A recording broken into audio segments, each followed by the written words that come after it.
Welcome to the Black Independence Podcast, and we are back again with another episode covering all the things, a myriad of things. I'm Jamal, and this guy is Justin from Richmond. Justin from Richmond, man. And we are here to bring you the latest and greatest around not just politics, geopolitics, and all things weird, cool, but all the things. So, welcome to the world of all the things. We're going to talk about a couple of things here today, one of which I'm just going to jump right into it, regardless of how you feel about the situation.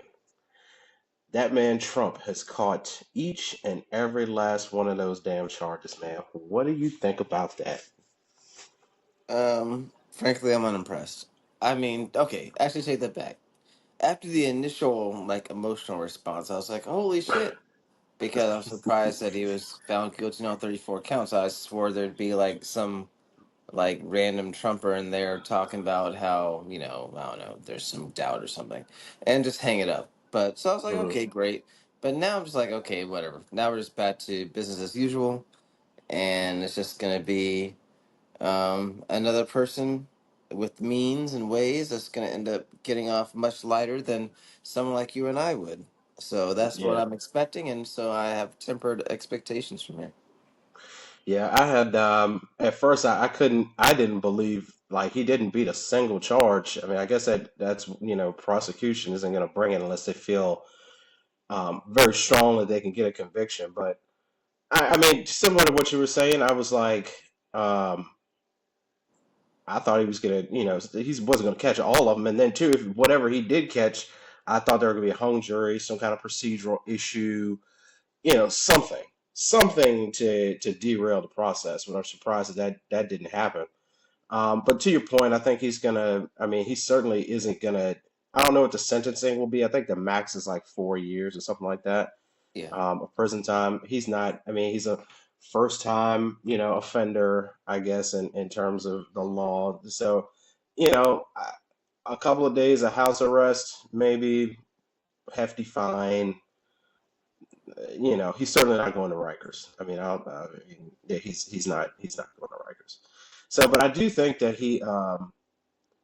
um, I heard that his campaign racked up like $34 million as soon as the conviction dropped.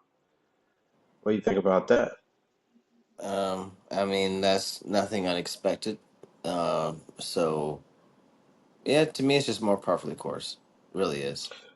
What do you see? Do you foresee anything? Is this going to hinder his chances at the White House? Do you think anything's going to come of this at all? Well, if you believe recent polls, there's about one third of likely Trump voters who said they are affected by the guilty verdict. I don't remember who did the poll. I mean, frankly, it doesn't matter. I've railed against polls a couple of times on the show so far, so I like them for the informational purposes, but I don't really take them particularly seriously. Um, uh, they definitely matter. And it's kind of funny I'm getting bombarded by this memory because there's a gentleman that I know. He's also a radio host, and he rails against sampling. And I'm like, you understand that the vaccine that you took was deemed safe based upon sample sizes, right? But because it's not something that fits your narrative, now all of a sudden sampling. So, all right. Well, anyways, but moving right along.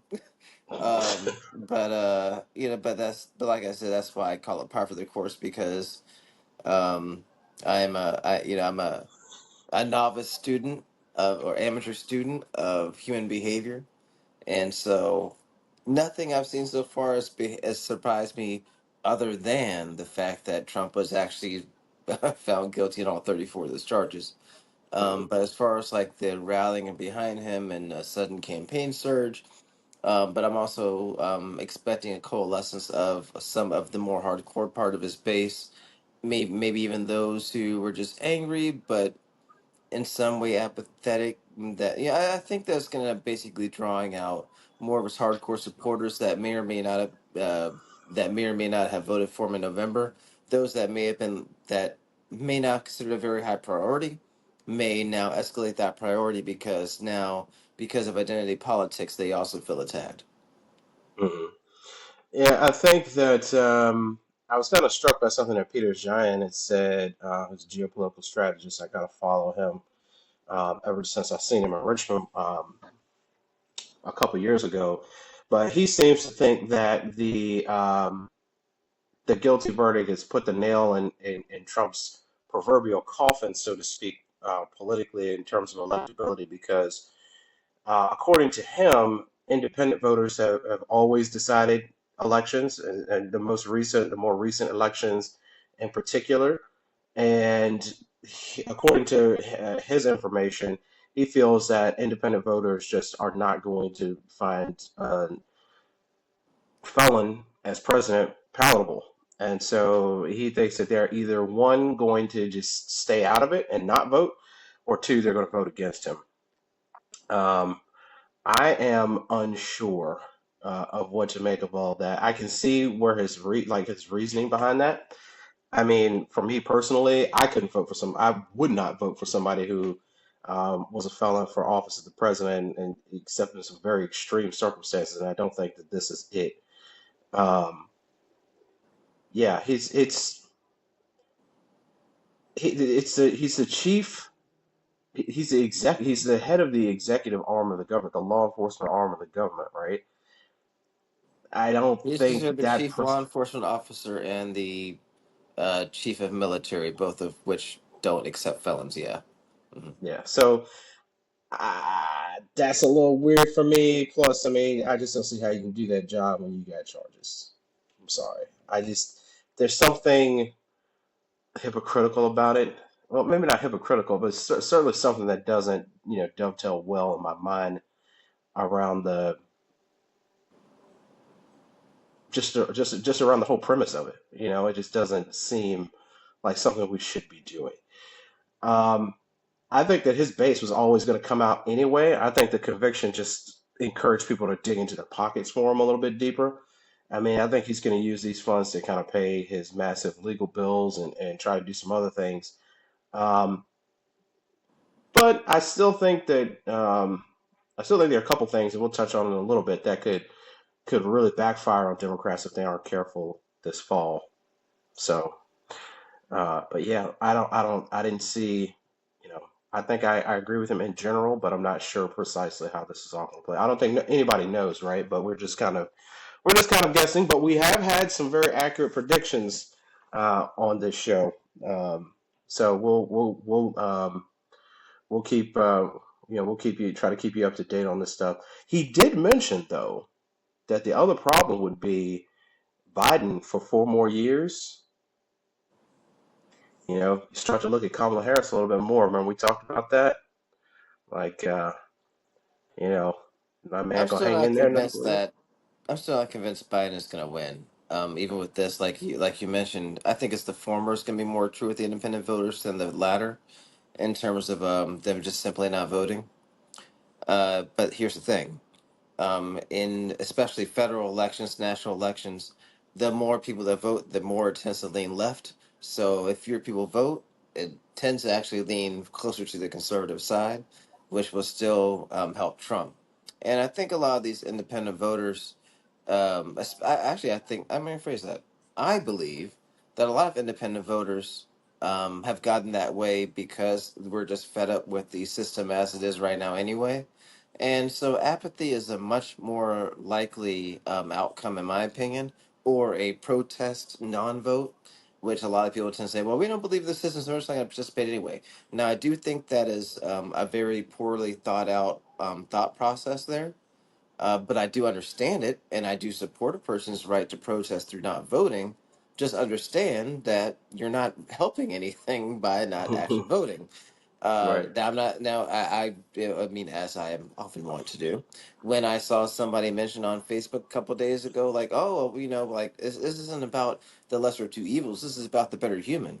I'm like, see, and this mentality right there is exactly why we haven't had a worthy president in freaking years, because Hmm. we just want to take because we look at what's given to us, and we just put it in our mouths and eat it because that's what's given to us. That's what's spoon fed us, and those are not the options. We have other options. We've known this for a while. A lot of the pundits that talk about RFK, for example. always go back to Ross Perot, how he's doing as well as any independent candidate has since Ross Perot. Once again, you can look back in retrospect, and a lot of people say Ross Perot was probably the best candidate out of those three. But what did people do? They followed the group think, and they went with the whole "oh, an independent can't win," literally, like Yeah, by the yeah. numbers. If those people had just voted for Ross Perot, he would have won, and the Yeah. country would be much further ahead as a result of that. But that's it's in the past now, and it's none of my business. No, I mean I mean it's true. I mean the same thing happened. Well, I don't think Gary Johnson had that much exposure. So not nearly on the level as Ross. I think RFK's probably got the best shot of anybody in quite some time since since Ross Perot. I think you're right though. I think a lot of people are apathetic towards the process. I certainly, and I've mentioned it here on the show, like, the presidential elections come around, man, and there's kind of like this feeling of, God damn it, here we go again. Like, I'm just I'm not excited. I'm just not excited to be here again. It just doesn't feel, you feel like, oh, okay, I got to go ahead and do my duty, but it's not something I want to do necessarily. But I think you're right. I think, what do you think the impact of do you think that Trump's recent conviction will have any impact on RFK's chances to pull some numbers from the left or from the right?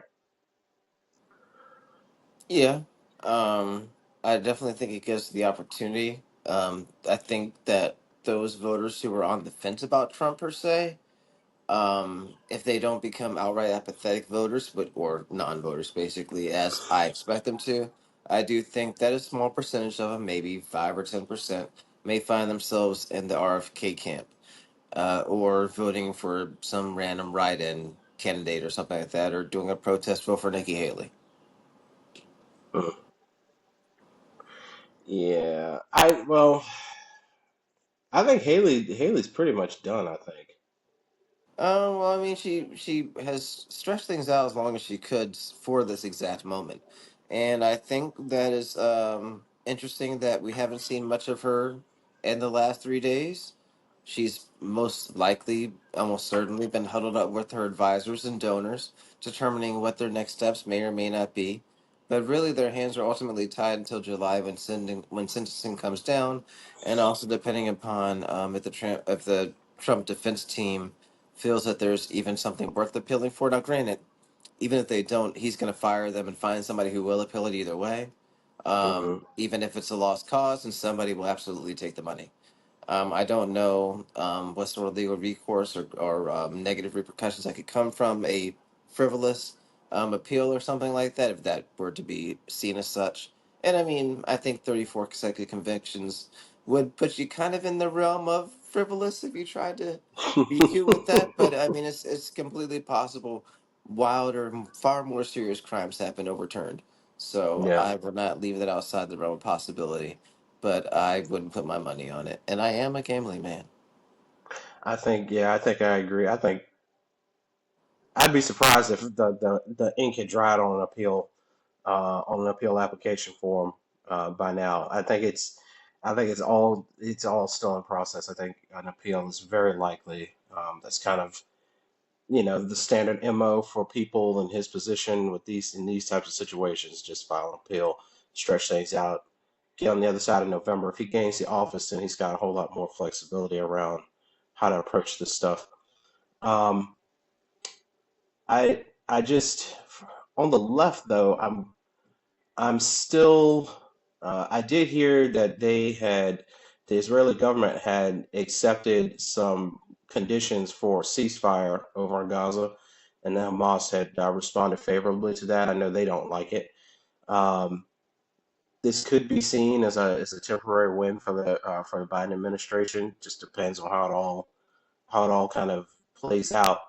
But I think if he's not, I mean, if they're not very strategic about getting out the vote again, this presidential election, I mean, I think just his support for Israel and again some apathy and some dissatisfaction that we talked about earlier in the year with with the Democratic Party among black voters.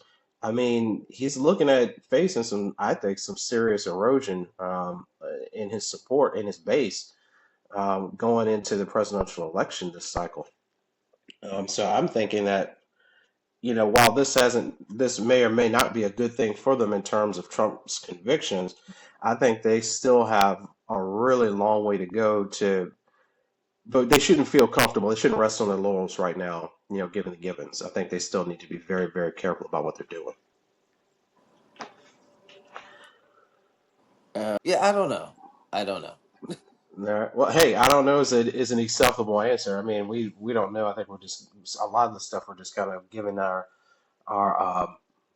giving our opinion on, not to be construed as facts, but just opinions about things that we see and things that we observe.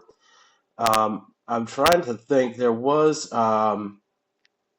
one other thing. I know that the Israeli ceasefire condition was something that I read that I'd heard whispers of it Friday, and now Sunday it seems like they've reached some sort of or earlier today seems like they reached some sort of agreement around it. So we'll see I how haven't that seen whole anything thing. like that. Yeah, I'll link it. I'll link it in the show notes, so I'll be everybody curious can. to see it. Yeah, I it'll mean, be. I mean, do you think anything will come from that? I mean, ultimately, no. Or at least not anything meaningful. Uh, I Yeah, I don't. I just. I mean, anything short of a actual true ceasefire, if not even an agreed upon peace, is not going to be seen as much of a win for the Biden administration, especially as far as appeasing the younger vote, which finds the issue around Gaza perhaps the most important issue in many ways. Obviously, the economy is an issue. We covered that in the last episode, so we don't need to beat that dead horse. um, but or rather, dying horse is not quite dead yet. But I'm just saying, y'all, it's dying. We're gonna keep putting it on this podcast, I'm sure, so that way when the recession does hit in a few more months, we're not like, we're like we told you. But here's the receipts. um, but yeah, I just I I have thought. so little faith in the political realm right now, and I just don't like any of it. But I guess that's why I don't have nuclear codes. So I keep praying for a meteor to just hit the planet, but I can't get it. So I'm just here riding along this ride at 16,000 miles per hour, which is the rotational speed of the planet for the non-science nerds. I think that well, I know I've seen it looks like RFK's been and his campaign has really been gearing up since their appearance at the Libertarian National Convention and the announcement of Ms. Shanahan as his vice president and running mate. I've certainly have noticed an uptick in their activities here as of late. Um, do you what do you think that RFK really needs to do to get the independents off the fence and into the fight? Like, what is it going to take? Because I know some people are going to say, oh, he's anti-vax and this, that, and the third, and he's kind of like a conspiracy. Well, he. I hate to use the term conspiracy theorist because so much of the stuff ends up turning out to be true, and then it's just like, oh, well, who's a conspiracy theorist now? But he's kind of got that. He's willing to go there, right? He's very non-traditional in that sense. So a lot of people are going to really, really lean on that anti-vax stuff hard. Um, but what can he do to increase his mass market appeal? I guess is what I'm getting at. He can't. Nothing, He guys. can't. It's not up to him. I had I would like to see him lean into a little bit more around some of his policies and really just putting those like picking like maybe three or four of those and putting them like right at the forefront. Because the last time we dove into his policies and we took a look, my man's got a lot out there on his website in terms of stuff he wants to do. And I don't think people are going to. I don't think you can do enough by just saying, "Hey, look at all these wonderful policies we have." I think he needs to like really. I think he needs to double down on the economy and foreign relations. And I think he can pull some more people off the fence. Those are my thoughts. Because I mean, everybody's. I mean, we talked about it last. I think at least out of the last 5 episodes, three of them, maybe four, had an economic component to it. And we're seeing. I mean, we talked about it last episode how it's people are starting to see what the effects are. Jay, like right after we released the last episode, Jamie Dimon gave that interview talking about the state of the economy. They're talking about the Federal Reserve and all that stuff. So I mean, I think he really needs to come out and say something about that, and he really needs to make a hard stance on foreign policy to get behind him on this stuff. I mean, his stuff is no nonsense as far as I'm concerned. I'd like to see him kind of lean on that a little bit more. And I'd like to see him get some more press coverage as well. Um, but I know he still has some states to get on the ballot that he still needs to get on the ballot in. So I know he's really focused on that. But hey, we don't like Trump. You don't like Biden. There's a third option. Well, there's actually several other options, right? We had one of them. We had the good fortune to interview Jasmine Sherman, right? Libertarians still have their, I don't know. I don't know which one they Their went with. convention is upcoming. I thought they had that already. No, Oh, I don't know. I mean, I thought it was upcoming at least. I mean, I'm just talking. I actually do not know. I'll have to go back on that. But I know they had two candidates. I'm sure Jill Stein will be back for the Green Party. Who does that leave? Yeah, that's at least three, four additional candidates that you could, that you could vote for. But I'm really going to encourage everybody, take your time, do your research, just stop the groupthink. Just go with what you believe in and see who matches up as close as humanly possible for the things that matter to you the most. Um, be independent. Be 100% independent. So I'm going to hang it up there, man. I don't think I have anything pressing that I needed to get through on this particular episode, but I was very surprised to hear about Trump catching all 34 of those charges, which is have to see how it plays out. Yeah, it just doesn't change much in my opinion, but we'll see. And you're not going to galvanize voters like you're saying with the RFK thing without any emotional input, and he's not an emotional character, so I don't really think that he's going to be able to galvanize enough of the vote without something significant happening. Um, maybe he can manufacture some of that Kennedy curse. Get some sympathy vote. An attempted whatever. But yeah. So sorry, just going deep into the conspiratorial waters there. But I honestly, I just have so many other things that are on my mind beyond politics. I just don't even give a shit. I don't. You want to drop some spicy nuggets on here before we wrap up, or you want to save them for next time? No, I mean, I'll dip a I don't spicy have nugget in some anything. honey mustard or some barbecue sauce. No, I just really want that meteor, Jamal. I just want the meteor. But the Uh, humanity needs to start over. Because that's the thing. Like when I talked about earlier about like the mentality that keeps us in this position where we keep ending up with crappy candidates in office. The reason is people are comfortable and they don't want to deal with change because change is uncomfortable. And in order to have that change, we're gonna have to burn the whole thing down and rebuild it. And nobody wants to do that because it's gonna take work, and people yeah, are it's gonna lazy. take a lot. Well, when is Apophis supposed to be coming back by here? Is it Say who? 2029? What? That asteroid Apophis supposed to make a close approach to the Earth in between the orbit of the Moon and the Earth somewhere. I think in 2029. Oh, Um, so, but I'm gonna go on a limb and say I'm gonna hope that doesn't hit, but just so we can get through this madness. I'll call it what it is, madness. But that's it from me. Justin, any final thoughts? nope. Nope, stay woke, y'all. Stay woke. Woke in the actual sense, not this political BS that they keep talking about. And I was glad to see Cat Get Williams some talk about that in his exercise, eat last more question. fruits and veggies. That's kind of like been my thing. Focusing better on health and doing what little we can to be better Earth citizens and better neighbors. That's been my thing. So be a little bit less of a dick. Stop for that person trying to cross the road, and actually use the little Sandy wipes. Wipe down your grocery shopping cart. Stop spreading germs. Just basic stuff. Take shorter showers, y'all. Please and thank you.